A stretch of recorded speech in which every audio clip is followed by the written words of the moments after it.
Okay, in this video we'll be looking at Bitcoin. This is Bitcoin 3 months time frame.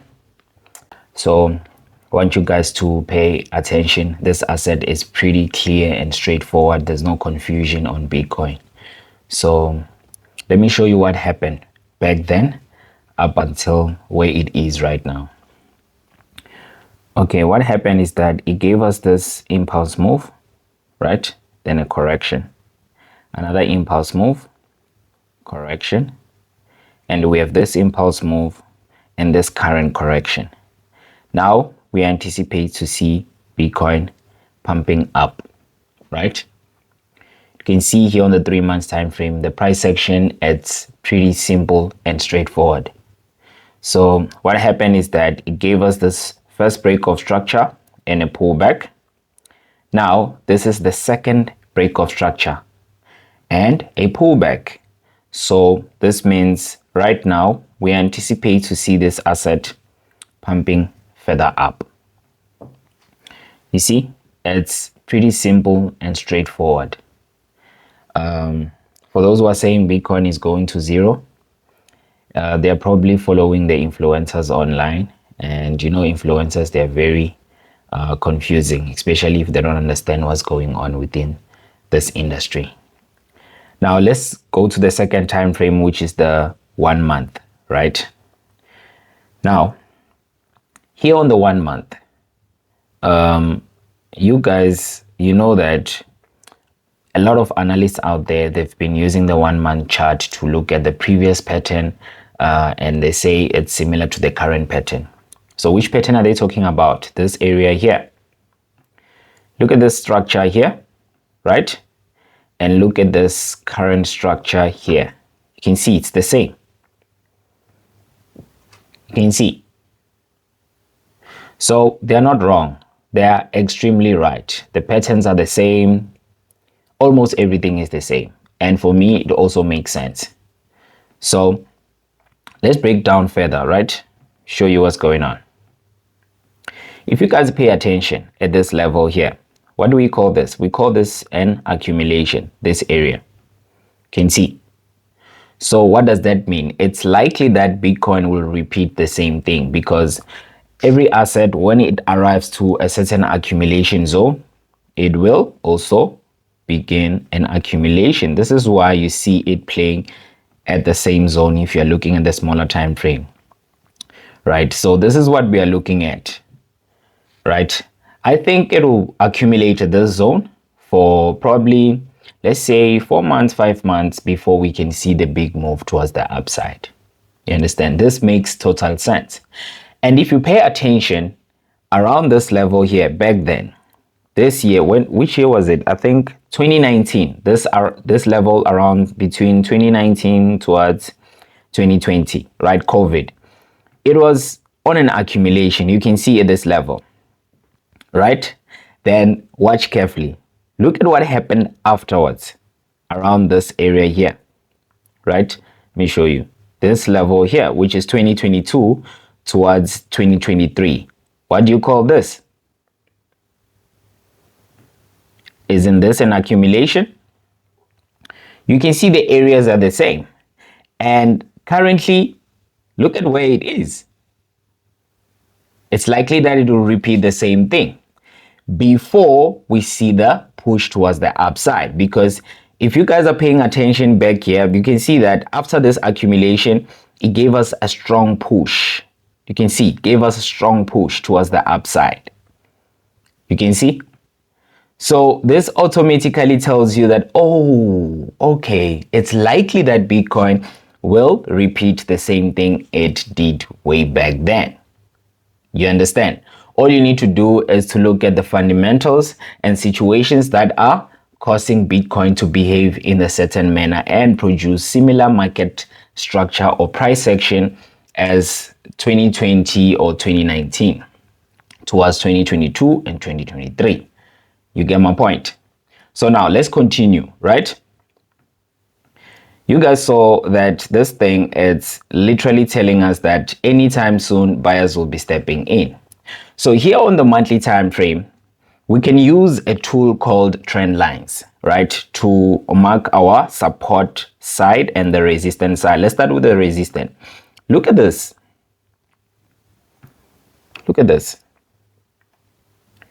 Trend lines are used to identify potential reversal zones and the area where it can, reach. As you can see, these trend lines are beautifully aligned with, this 1 hour time frame. You can see, guys, we have touches at this level down here, right? We have this first touch down here. We have the second touch down here. And we have this third touch right here, aligning perfectly with the trend line, including those areas above the resistance zones. Look at this, right? So trend line traders, they understand that, oh, if this is happening now, they are definitely anticipating to see bullish moves towards the upside.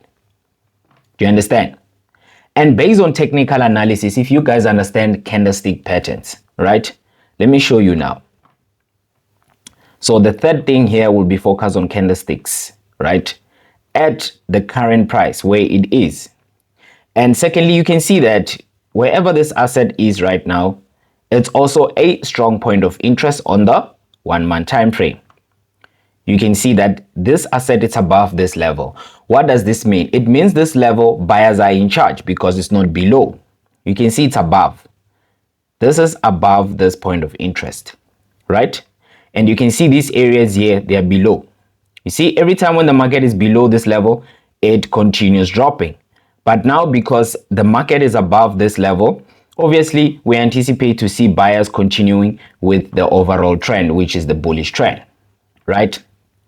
Now, let's pay attention to the candlesticks that I was talking about so that we are not off topic. Okay, let me zoom in. Let's focus on this candles here. In trading, right? If you guys understand candlesticks, this two candles, the bearish one, the long bearish one, and this small bullish candle, the body bullish, small bullish body candle, right?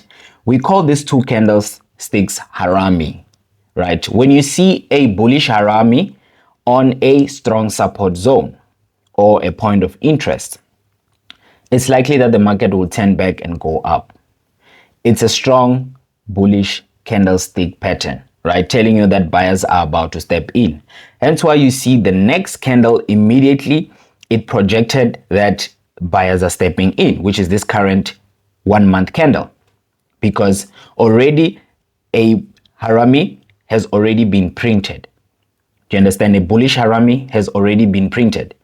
So we have all these bullish confirmations already. So I don't see anything telling us that sellers are in charge here on big time frames. Yes, of course, on small time frames like your weekly, daily, sellers are indeed in charge because you can see this drop. But the big time frames, buyers are still strong, buyers are still in charge, right? Now, let's continue. We need to navigate towards the weekly time frame. I love my top-down analysis because it's pretty clear and straightforward.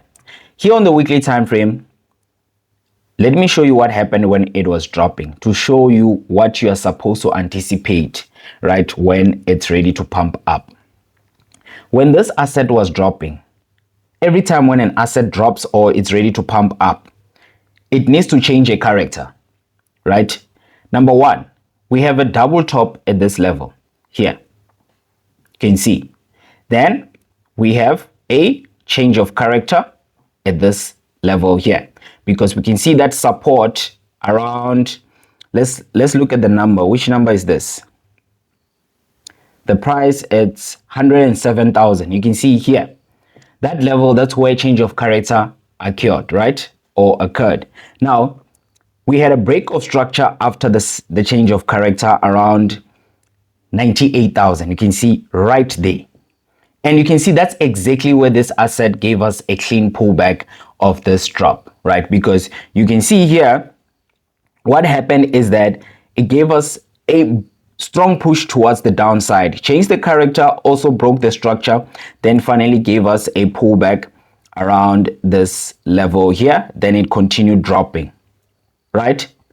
And when it continued dropping, it continued breaking other structures, because you can see this level here at 74,000 level, it's also breached. You can see. So number one, we have a change of character. Number two, we have a break of structure, which was retraced. Then number three, we also have another break of structure, which was also retraced. Now, we need to look at what's happening currently and see what this asset might do, right?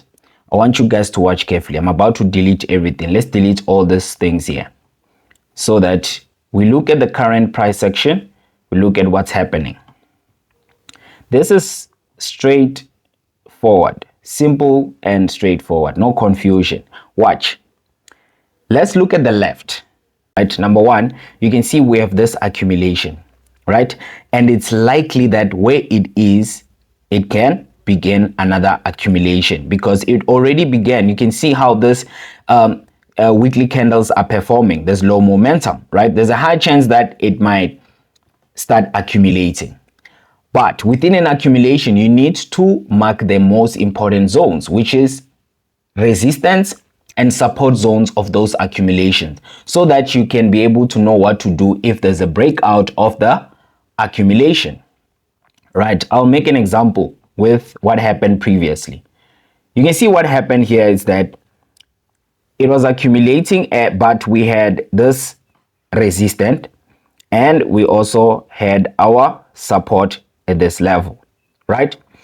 You can see that immediately when this candlestick closed above this level, that's your confirmation of a breakout. You can see that's a breakout confirmation telling us that buyers are indeed ready to push the market further up, right? So same thing here. Before the market goes up, because when it was selling, remember we had this change of character at this level here, around this level. So when it's ready to pump up, we need to see another change of character, which is possibly breaking out of the accumulation around that level there, which is this zone here, this exact zone as the previous level. Look, you can take it all the way back. You can see that this is perfectly aligned with what happened previously. You can see, right? Look at back here. You can see that it's perfectly aligned. Right, the zones are perfectly aligned, telling you that, oh, now it makes sense. Why? Because currently the market is below. This is also acting as a point of interest. Why? Because look at this. Buyers are in charge at that level above. You can see above these levels, buyers are in charge. Above these levels, buyers are in charge. But below those levels, sellers are also in charge here on this weekly time frame.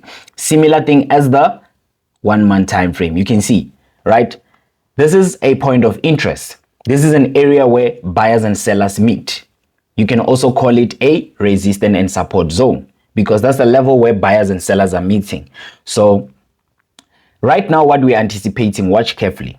What you need to do is to also mark the support. Our current support here on this weekly chart, this is our current support. You marked your support, you marked your resistance, which is also acting as a level of point of interest, right? So it's simple. What are you waiting for? You're waiting for a breakout, retest, then you enter. So it's a breakout to the next resistance, which is that level there, then retest, then you enter, you push with it as it goes further and further up, right? This is what I'm anticipating that will happen, right? Because you can see this level here, this is our next resistance on the weekly time frame, the structure here, right? Then we have another resistance at the top, this level here, then many other resistance above. Do you understand? So this is what I'm anticipating that will happen here on the weekly time frame. Secondly, right, let's remove this. What can possibly happen is that it might begin an accumulation below the structure. It might push up, come back down, push up, come back down, push up, come back down, until eventually it pumps up, right? So these are the things that I'm looking at. These are the things that I'm monitoring on this asset for long-term trades. Do you understand? If you're a long-term trader or an investor, this is what you are supposed to be looking at, and this is how you are supposed to be breaking down your charts so that you prepare yourself. You understand? So it's better for you to step in while something hasn't begun moving fully, in order to avoid major drawdowns when something is already like on motion, because people love to write things out that are already, you know, popular and crowded, and you know. So I showed you guys what's happening. Weekly time frame makes more sense compared to the daily. If we go to the daily, you'll understand that the daily time frame, it's literally accommodating your swing traders. And yeah, let's just say these are moves that you can catch for like 2 weeks, 3 weeks, or a month. Yes, right? But you can rely on the daily time frame at this current point, because for long-term opportunities, because this asset is literally projecting, you know, long-term opportunities, you can rely on the daily time frame. The daily time frame, you can rely on it for execution, but not to analyze. Unless if you are doing swing trading, then you can analyze your day trading moves, because you're able to get moves for like 2 days, 3 days, a week, or a month. Yes. But when it comes to long-term trades, this is where you end. Why? Because this is the time frame that makes sense compared to the daily. Look at the daily. When I go back to the daily, is this making sense to you? The market, it's moving sideways. It's accumulating, right? But if you look at the weekly, it only printed something like a W. Look at this, a double bottom. I can even navigate towards the line chart so that you are able to understand what I'm talking about. Sorry. Where do I get my line chart here? Oh, right here. Look at the line chart. Isn't this a double bottom? Look, beautiful double bottom on the weekly time frame. You can see. So I've been doing this for a very long time. I understand how these assets are moving. I've been disciplined within this industry. I've dedicated a lot of time to really understand the whole industry, whether fundamentals, technical analysis, and all that. You understand? It needs you to invest more time, cut out a lot of distraction and everything. So look at the charts now. There's really nothing difficult for me. Do you understand? But the most challenging part is growing the funds, right? Because that's when you need to really know what you're doing, your plans, your structure, because trading is a business. You understand? Are you able to maintain and hold yourself not to, like, you know, get easily influenced by people, and you're not influenced by pressure and feel like I need to prove a point, I need to be out there, I need to be seen and stuff like that. A guy like me, a guy my age right now, I don't see myself out there proving a point and whatever. Right now it's about building wealth for my family, building wealth for myself, and living a comfortable life. That's what I'm focused on, right? We did a lot of things out there. We had fun and all that. It's time for kids to have fun. You understand? Let them have fun and do whatever. Our fun is kind of different nowadays, because we are supposed to be focused on traveling the world, building more businesses, and yeah, just connecting with our spirituality and whatever that we believe in, and our families. That's what it's really important right now. So yeah, I just hope you guys really understood what's happening here on Bitcoin. And yeah, I hope this analysis will be beneficial for you. If there's anything that you don't understand, or if you have any question, let me know. Then I can break down the charts for you pretty easily and show you what's happening. Because for me, this thing is my life. I rely on this. I do this every day. There's nothing distracting me. This is me. This is what I do. So please don't forget to like and subscribe. Thank you so much. And let me see you in the next video. Peace.